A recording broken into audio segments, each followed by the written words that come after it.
les 5 conseils pour bien gérer sa bankroll. Salut à tous, j'espère que vous allez bien, moi je suis en pleine forme. Aujourd'hui on va continuer une nouvelle vidéo sur comment bien gérer sa bankroll. Et aujourd'hui j'avais envie de faire une vidéo un peu spéciale, vous donner 5 conseils pour justement bien gérer votre bankroll et ne pas tout dilapider.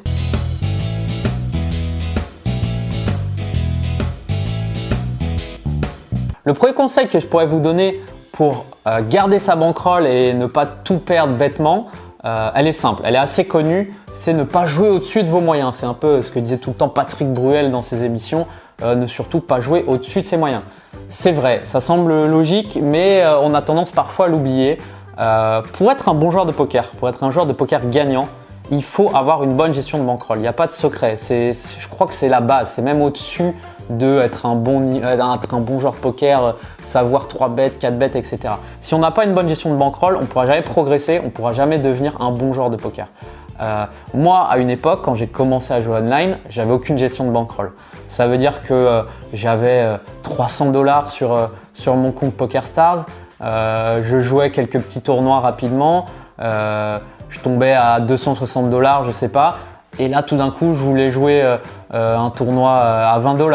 Et ensuite, je le perdais. Ensuite, j'allais faire un sit and go à 30. Et ensuite, un sit and go à 50. Et ensuite, je le perdais. Et à la fin, il me restait plus que 100 $. Et je mettais tout sur un sit and go à 100 $.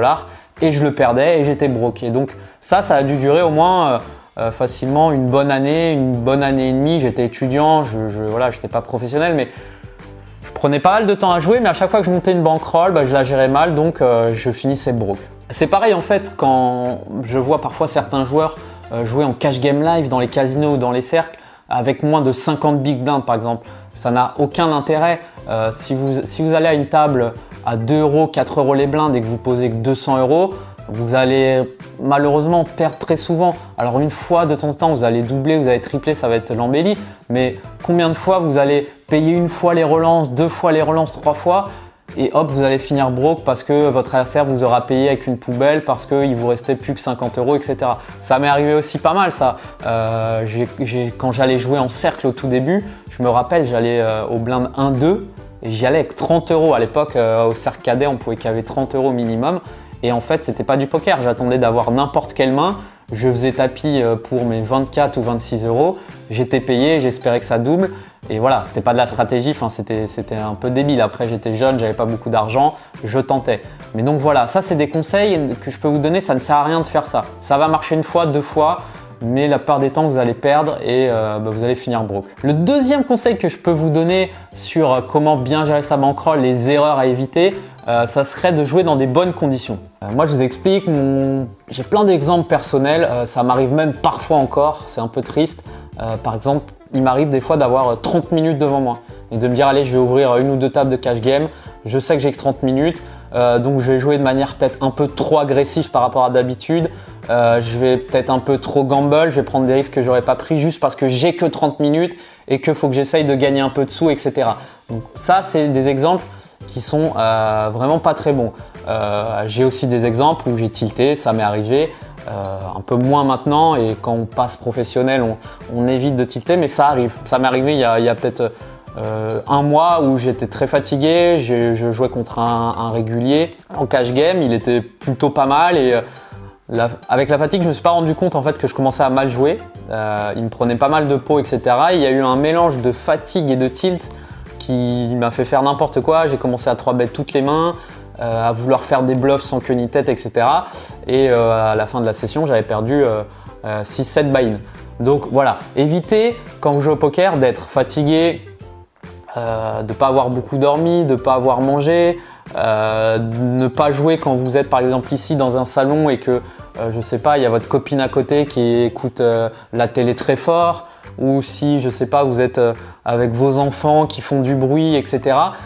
L'idéal, ça serait de pouvoir jouer assez calme dans un bureau. Vous pouvez mettre un petit peu de musique si vous aimez bien, mais ça serait vraiment d'être focus sur vos tables. Le poker est déjà un jeu assez difficile, donc si vous mettez en plus des barrières, que ce soit voilà, mentales ou physiques ou autres, ça va être compliqué. C'est très important aussi d'avoir une bonne connexion internet. Moi, je sais que ça m'est arrivé pas mal de fois de jouer dans des hôtels, dans des mauvaises conditions, allongé à moitié sur le lit, j'ai pas de bureau, la connexion est pas bonne. c'est à moi de jouer, je suis en train de cliquer, mais en fait je suis sit out. Et le tilt commence à monter parce que tu viens de perdre une ou deux mains de suite. Et voilà, tout ça s'enchaîne. Donc pareil, les conditions de jeu, votre connexion internet, c'est très important aussi. Ça semble évident, mais parfois on a tendance à vouloir jouer à tout prix. Et si on n'est pas dans les bonnes conditions, on va mal jouer. Donc voilà. Un des conseils très importants aussi et qui m'a coûté très cher à mes débuts, c'était de toujours surveiller ma bankroll. C'est-à-dire de toujours regarder combien j'avais avant la session et de me dire, tiens, je prends un exemple. J'ai 500 € de bankroll, je joue un peu, je joue en cash game ou en tournoi, on s'en fiche un peu. Et disons, j'ai 470 € à la fin de la session. Pendant très longtemps, j'ai eu le syndrome de vouloir faire des chiffres ronds.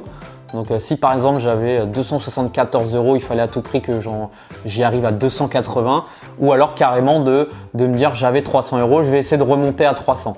Au tout début ça m'est arrivé, je me rappelle, je jouais sur poker770.com, ils avaient un système de blackjack où en fait je jouais un tournoi à 10 € et quand j'étais éliminé ça m'énervait, du coup je voulais me faire une main de blackjack à 10 € pour me refaire. Et bon, bah, c'est du blackjack, donc c'est un jeu de table, donc c'est compliqué de gagner. Et donc tout ça, ça te met aussi dans une mauvaise considération. Donc si tu te mets à réfléchir, à te dire j'avais 300 €, maintenant j'ai 280, faut que je me refasse, c'est la phrase un peu qu'il faut pas se dire. C'est le moment où tu vas vouloir aller plus vite que la musique, où tu vas vouloir lancer des tournois un peu plus chers, où tu vas vouloir faire un sit and go hyper turbo vite pour te refaire, un expresso, des choses comme ça. Donc il faudrait essayer de ne pas être focalisé sur sa bankroll, sur ses pertes. Moi au début ça a vraiment été le cas. Maintenant que j'ai une bonne gestion de bankroll, une gestion de bankroll très stricte, que je perde 100 €, 200 €, 300 €, normalement ça ne va pas m'affecter. Je ne vais pas être là à me dire mince, j'ai perdu 300 €, il faut que je me refasse tout de suite.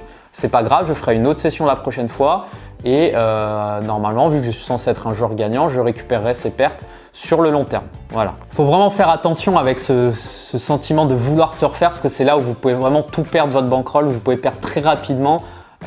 Vous allez vouloir monter de limite, c'est-à-dire que vous allez vouloir jouer encore plus cher que d'habitude.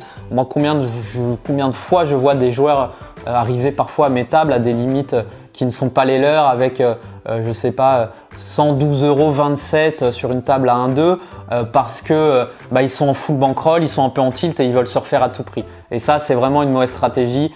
Vous risquez très facilement de tout perdre. Le quatrième conseil que je peux vous donner, ça va être un conseil plus axé sur le live. C'est vouloir faire à tout prix des lives sans avoir de bonne gestion de bankroll. Alors si ça reste un plaisir, c'est cool, on peut se faire un kiff de temps en temps, mais si vous voulez vraiment être gagnant et avoir une bonne gestion de bankroll et monter de limite, avoir votre bankroll qui monte, le live, il faut faire très attention. Pourquoi? Parce que déjà les buy-in coûtent un peu plus cher. Vous avez également beaucoup de frais annexes, ça peut être des frais d'hôtel, des frais d'avion, des frais de restaurant, des frais de soirée. Quand vous êtes entre potes, vous allez en soirée, vous buvez quelques coups, vous allez dans des bons restos, etc. Donc ça va très vite. En plus, si à la fin du festival, vous voulez peut-être jouer un ou deux sides, vous rajoutez encore plus de l'argent. Donc le live, ça coûte très cher. Il faut faire attention. Combien de fois, moi j'ai vu des joueurs se broke en live parce que je sais pas, ils avaient gagné 5000 € sur un tournoi du dimanche et pendant 2 semaines, ils ont été faire 3-4 tournois à travers la France. Ils n'ont pas fait un item et hop, ils ont disparu et on les a plus jamais revus. Donc voilà, parfois c'est 5000, même parfois ça peut aller à 10 000, 20 000, 30 000, 50 000. Donc il faut faire attention, le live ça coûte cher, il faut avoir beaucoup de réussite en live. Il faut avoir vraiment une bonne gestion de bankroll. Ce que vous pouvez faire pour essayer de jouer des lives, c'est de vous qualifier, comme je vous disais dans la vidéo précédente. Vous pouvez vous qualifier pour des tournois type FPO, DSO, WPT National, anciennement FPS. Tous ces tournois à 500, 1000 € de buy-in, vous pouvez vous qualifier sur quasiment tous les sites de poker et ça va vous permettre de jouer ces tournois à moindre prix. Donc si vous êtes éliminé, c'est pas très grave, ça impactera un peu moins de votre bankroll. Et enfin, le 5e conseil que je peux vous donner, ça va être un conseil un peu plus général. Je vais vous conseiller d'éviter toute forme de gambling, tout ce qui est jeu de table notamment. Quand vous êtes en live, c'est très facile, surtout dans les casinos, d'être éliminé d'un tournoi. Vous passez devant une roulette, une table de blackjack, une table d'ultimate, je sais pas, n'importe, du stud, etc. J'ai vu beaucoup de joueurs aussi perdre beaucoup d'argent dans ces jeux-là. J'ai parfois du mal à l'expliquer parce que moi je suis pas quelqu'un de gambler spécialement. Je fais attention aux jeux de table. Quand j'allais à Vegas, je faisais assez attention. Je m'offrais un budget qui était assez petit pour m'amuser un petit peu, mais sans plus. Mais voilà, c'est des jeux qui sont créés par le casino pour vous faire perdre de l'argent sur le long terme. Donc voilà, pour s'amuser une fois de temps en temps, se faire un petit plaisir, mettre 20 €, jouer un petit peu à la roulette, d'accord. Ensuite, c'est plus compliqué si vous voulez vraiment jouer beaucoup. C'est des jeux où malheureusement vous allez perdre et votre bankroll va vraiment diminuer. Il faut faire aussi attention à tous les petits à côté. Ça va être pour du online, les paris sportifs. Je sais que beaucoup de joueurs raffolent les paris sportifs. Moi, le premier, j'adore les paris sportifs. J'essaye de faire attention, j'essaye de ne pas parier des montants astronomiques parce que je sais que c'est très difficile. C'est pareil, c'est très dur de gagner aux paris sportifs. Moi j'adore le foot, donc c'est toujours cool de me faire un petit pari en même temps qu'un match, mais sur le long terme vous allez perdre de l'argent aussi. Il y a très peu de gens qui gagnent des sous au paris sportif, ça arrive, mais la plupart des gens qui vous disent ça sont soit un peu mythos ou soit gonflent un peu les prix. Donc dites-vous que c'est très difficile d'être gagnant au paris sportif et ça peut influer sur votre bankroll online parce que maintenant que ce soit Winamax, BetStars, PMU, etc., Unibet, tous les sites proposent une appli pour parier directement et généralement c'est prix de la bankroll. Donc on peut parfois se dire tiens, j'ai fait une bonne session, j'ai gagné je sais pas 200 €, allez je me fais un petit pari à 100 €. Ça se tente, mais le problème c'est que c'est compliqué de gagner et si vous faites ça, je pense que vous allez droit vers la banqueroute et vous allez perdre pas mal d'argent. Donc je vous conseillerais d'éviter les paris sportifs aussi. Ayez une gestion de bankroll, à la limite, ayez une gestion de bankroll séparée. C'est-à-dire vous avez votre gestion de bankroll au poker et vous faites une petite autre bankroll de paris sportifs. Il y a plein de sites de paris sportifs, de conseils de gestion de bankroll. Ici, ce n'est pas le but, mais voilà, vous pouvez faire deux bankrolls différentes. Je pense que ça peut être intéressant. Et le dernier petit conseil, vraiment, c'est aussi, je pense, éviter les expressos. Parce que ça reste quand même un format très difficile à gagner sur le long terme. Alors oui, on rêve tous de gagner le million, les 500 000 €, mais ayez une bonne gestion de bankroll aussi quand vous jouez les expressos. Ne jouez pas avec 500 € de bankroll, n'allez pas jouer un expresso à 100 €, à 50 € parce que c'est quasi sûr que vous allez vous broke. Et je pense que beaucoup d'entre vous qui ont regardé cette vidéo vont s'en rendre compte. Moi le premier, je ne suis jamais broke en expresso, mais j'en ai fait énormément. Et c'est très dur de gagner de l'argent. Avec le rec que vous récupérez, pourquoi pas, mais à moins d'avoir vraiment un gros bonus, c'est très difficile.